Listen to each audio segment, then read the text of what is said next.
you to another edition of Transform. Today I would like to talk to you about knowing when it's time to move. In 1 Kings chapter 17, we have the story of Elijah the Tishbite. We find out that God told him to go by the brook Cherith, and there God had ordained for a raven to feed him there. Now notice that Elijah had to go to the place where God had ordained for him to receive his sustenance. Have you ever been in a place where it seems that the Lord sent you, but all of a sudden it seems that the resources have dried up? It could be a relationship. It could be a job. It could be some type of business venture that you're in, but things are not working like they used to. My friend, it may be time to make a move. Well, notice the wisdom that came to Elijah by the word of the Lord.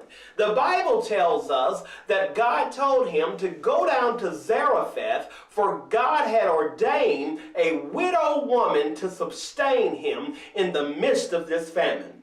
My friend, I want to let you know today that God is not tied into one way of meeting your needs. Follow the story through the book of Genesis all the way to the book of Revelation, and you'll find out that God is not tied down to one specific way of meeting your needs. We find out that when it came to Israel, God defeated their enemies in various methods. One method that he used was they walked around the walls of Jericho for 7 days. Another method that he used is that Moses just raised his hands up and the enemies were defeated.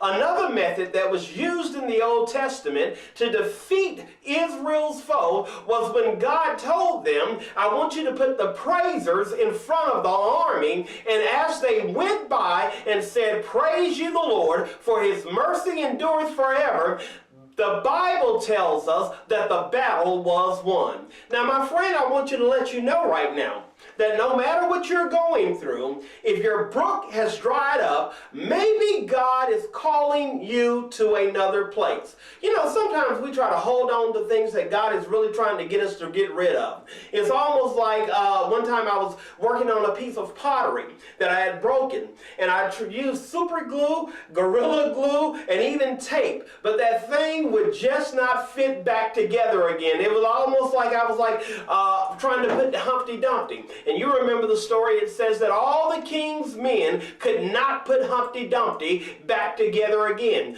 Or we can look at it like a fingernail. Sometimes, you know, you try to repair your fingernail and you may tape it up or you may glue it together and you know that that fingernail is gone. Well, it's that way in real life, my friend. Sometimes God is trying to tear us apart from something, but we keep on trying to glue it together. We keep on trying to tape it together, holding on, making sure that things are going to fit right. But my friend, I want you to know that the God of the breakthrough is bigger than the place where you are. So just like when you obey, when you went to your first location, you should obey by going to the next location. It is referred to in the scriptures, according to 1 Kings chapter 17, as a place called there.